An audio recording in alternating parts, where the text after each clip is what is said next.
Opala de mis amores, eres una hembra costeña. Platíquenos de cuando ya es el candidato para la Secretaría General. Platíquenos. Pues él, desde por sí, cada 3 años, él era nombrado candidato. Cada 3 años. Pero cada 3 años se acercaba a Gobernación y le decía, no vas tú, va fulano. Oye, pero la gente, tú verás cómo le haces. Y las llamadas las recibía yo en casa cuando decían, carro completo de Sonora, carro completo de Baja California, carro completo para Figueroa. Yo me daba cuenta que la gente estaba con mi esposo, pero pues era la gente y los que mandaban a negociar. Así que cada 3 años, inclusive desde la primera gestión, fue tan bonita su gestión como novedad, porque él llegaba de Guerrero, donde había tenido también mucho éxito, y entonces la gente se sentía contenta de ver que estaba ayudando a los trabajadores, y desde ahí empezó su carrera sindical. Y entonces él me decía, pero no te hagas ilusiones, cada 3 años podemos dejar de ser. Inclusive me decía también, cuando una persona llegue, por muy humilde que llegue a la casa, por favor recíbala, porque va a pedir un favor. Y ustedes no conocen esas personas, pero las más humildes, cuando ustedes llegan a su casa, se quitan el pan de la boca para ofrecérselos. Así que, por favor, les pido respeto a esas personas. Y sí, los campesinos llegaban y se acostaban en nuestra cama, en nuestro hamac, donde nosotros le ofrecíamos la casa de corazón. Además, no había partidos ahí.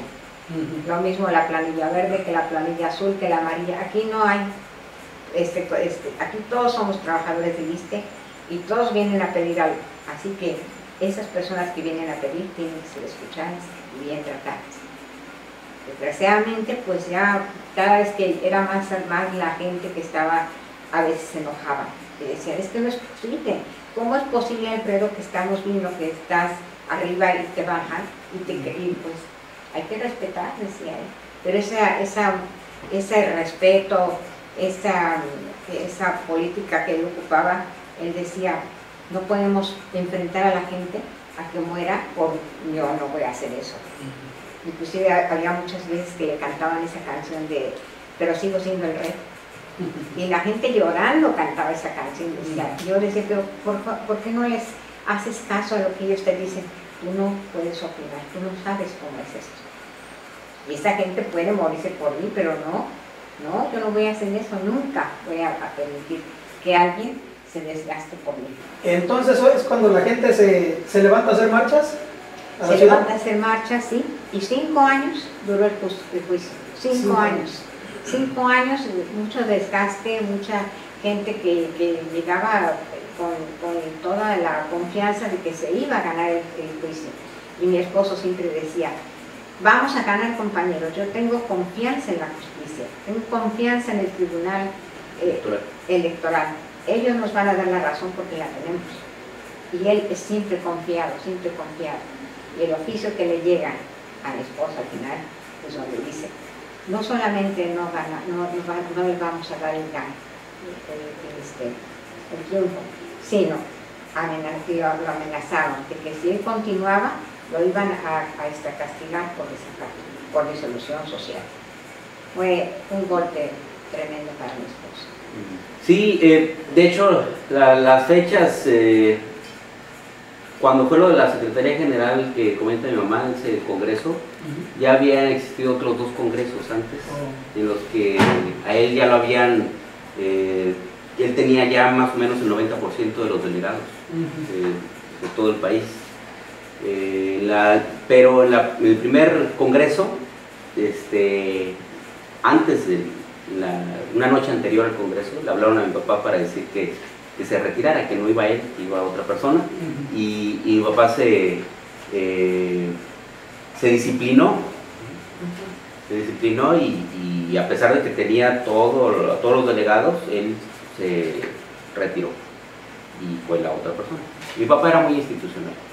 Él era idealista porque quería, en el sentido de que quería hacer lo correcto, ¿no? Quería que las leyes, que los estatutos fueran realmente aplicados, respetados, y que los derechos de los trabajadores se quedaran intactos, ¿no? y ayudar, ¿no? En la gestión, me gustaba mucho la gestión. Y por eso se retiró. La siguiente vez del congreso, en otro congreso, que fue en Manzanillo, ¿no? En Colima. El que les digo que el de Manzanillo le nombraron masacrillo, porque fue algo terrible. Me contaba algo de eso, ¿cómo fue que lo retiraron? ¿Qué le dijeron para retirarlo? Pues cuando ya estaba a punto de nombrarse, ahí en Manzanillo, hubo un llamado a él en privado y le dijeron, esta lista la tienes que respetar, o desistes, o estas personas pueden tener consecuencias. Son 100 nombres de 100 familias que podrían ser afectadas si tú no te retiras. Y entonces él se retiró. La gente estaba muy, muy enojada y entonces pues hubo unos enfrentamientos, pero no llegaron a mucho porque él subido a una ambulancia les dijo, por favor compañeros, no lo vamos a hacer. Yo me retiro por el bien de ustedes.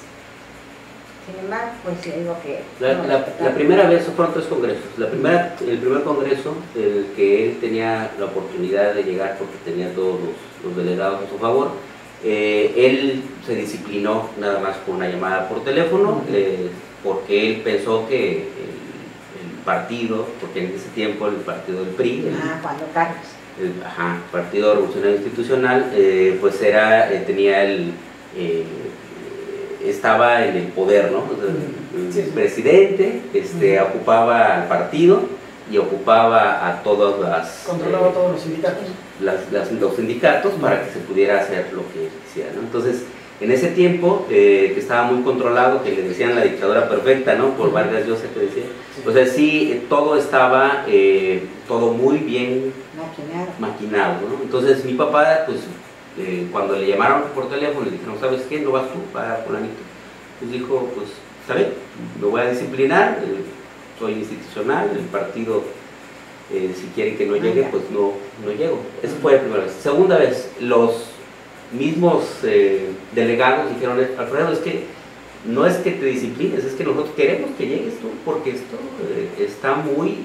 hay mucha corrupción en el sindicato. Nosotros vemos cómo todo el dinero que llega al sindicato no es bien empleado, y además nosotros tenemos muchas necesidades en cada uno de nuestros centros de trabajo y no se ve justicia. Entonces mi papá, escuchando las voces en el siguiente congreso, no se disciplina y por teléfono, y llega hasta el congreso y dice pues hasta las últimas consecuencias. Sin embargo, lo hacen disciplinarse por amenazas, ya es un siguiente nivel.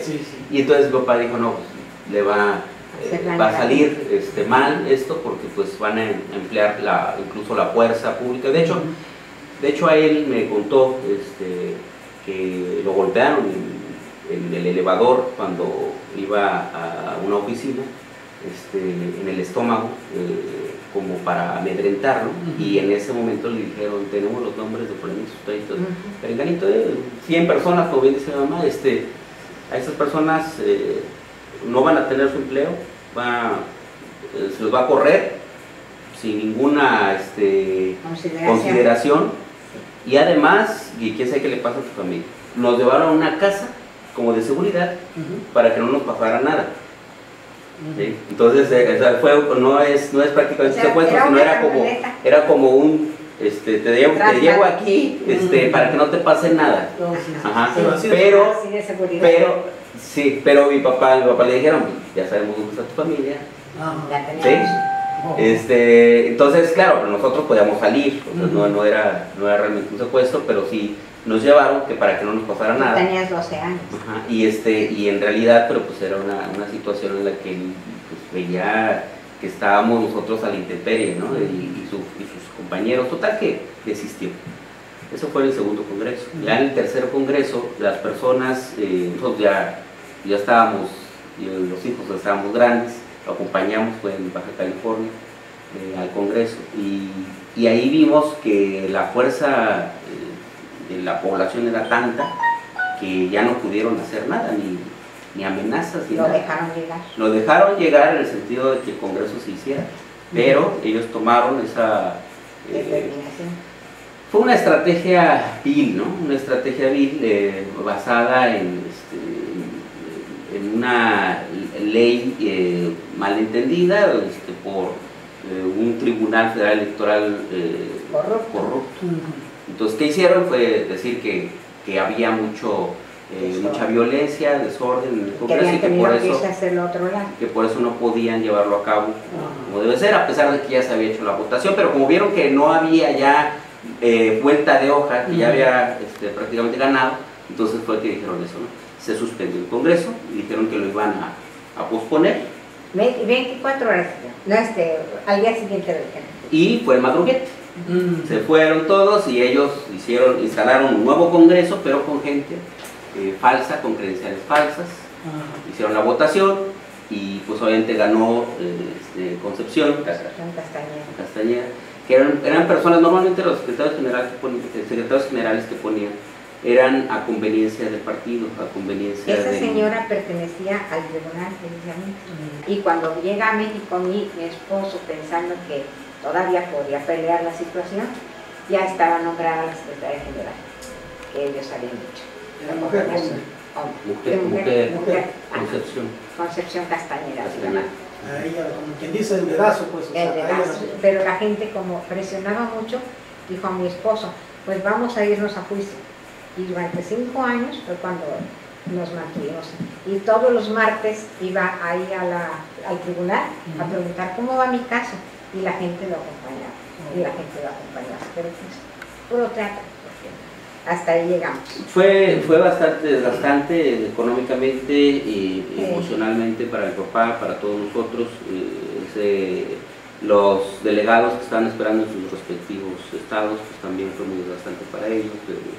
El pensar o tener la esperanza de que iban a ganar y pues a la hora pues nada. Y no solamente eso, sino que también hubo represalias contra ellos desde el punto de vista laboral y se disolvió el movimiento totalmente. Inclusive hubo un hotel, el Hotel Corintios, que le dijo a mi esposo, nosotros vamos a apoyar, vamos a recibir a toda la gente que venga de toda la República a apoyarte y vamos a dar todo, te vamos a ir haciendo una cuenta. Y sí, cuando terminó el juicio tuvimos que pagar esa cuenta. Nos quedamos en una situación muy difícil, por eso llegamos aquí a Copala en situación muy difícil. Pero pues gracias a Dios, como ya teníamos pues conocidos, pues nos sentíamos bien. Me decía usted que cuando entregó el cargo que tenía cuando estaba en finanzas, que entregó todo el dinero que había, sí. Y que le dijeron que ¿por qué? ¿Por qué? Dice, ¿por qué? Cuando dijo, a ver, pues vamos haciendo cuentas, ¿cuánto nos quedó? Dice, ¿nos quedó? No, yo entregué. ¿Cómo que entregaste? Dice, sí, ya entregué lo que había juntado. Y dijo él, ¿pero cómo? Dice, ¿cómo entregaste si se debe quedar en números rojos?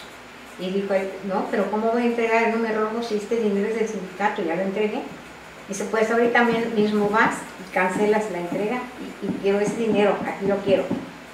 Y es más, le dijo, te puse para que te hicieras el dinero, no suspender. Así le dijeron, eso no lo pongas.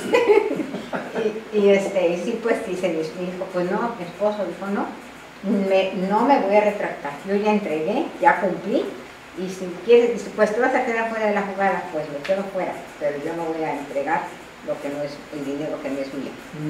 No voy a retirar el dinero que no es mío. Era muy común que en el sindicato entregaban a cada trienio, cada entrega de administración, la caja vacía. Entonces era muy común, todos los secretarios generales pues lo hacían. Era algo tan común que parecía absurdo, que parecía legal. que parecía legal, porque era algo tan común que sucedía que cuando mi papá estuvo en finanzas, pues él no tocó lo que sobró y pues tenía que dejarlo ahí, lo entregó, y eso fue el gran pecado, ¿no? Hacer las cosas como se deben. Bueno, inclusive cuando estuvo en finanzas, resulta que llega a la Secretaría de Finanzas y encuentra en los escritorios muchos expedientes rezagados. Entonces mi esposo llega y los saca, los empieza a revisar, todos, y dice, bueno, ¿esto por qué no sale? Y entonces, siendo secretario general pues, de vivienda, pues los empezó a sacar. Y cuando se entera el secretario general, estaba muy enojado. ¿Pero por qué sacaste esto? Pues porque ahí está, y esta gente está esperando su casa, está esperando su crédito, no podemos estar ahí rezagando eso. Entonces le dijo, pues las consecuencias fueron graves, porque a partir de ese momento estaba en vivienda, pero no le daban carteras, no le hacían efectiva su cartera. Y lo retiraron a sabiendas de que ya no podía tocar la oficina. Y la persona que tenía rezagado eso era el que era de finanzas, pero ahora era secretario general, entonces podía molestarse y retirar todos esos, y hacer molestarse de esos créditos, pero fueron entregados. Y dice mi esposo, pues no me importa, entregué lo justo. Y así ha tenido, tuvo muchas, de hecho también le ofrecieron la dirección del ISSSTE, en una ocasión no la aceptó. No, ¿cómo voy a ser yo ahora autoridad si lo que quieres es tener a los trabajadores? Le ofrecieron diputaciones en varias ocasiones, no nada más una, y no lo aceptó, porque él quería hacer una carrera dentro del sindicato. Él decía, yo quiero ser secretario general no por una ambición de llegar a ser, sino porque quiero culminar mi carrera laboral así. Y quiero ayudar a las personas que lo necesitan. Entonces, él fue muy, por eso le comentaba que era muy idealista en ese sentido. Sin embargo, fue también muy institucional. Él jamás utilizó su poder de convocatoria para hacer daño a su partido, al partido.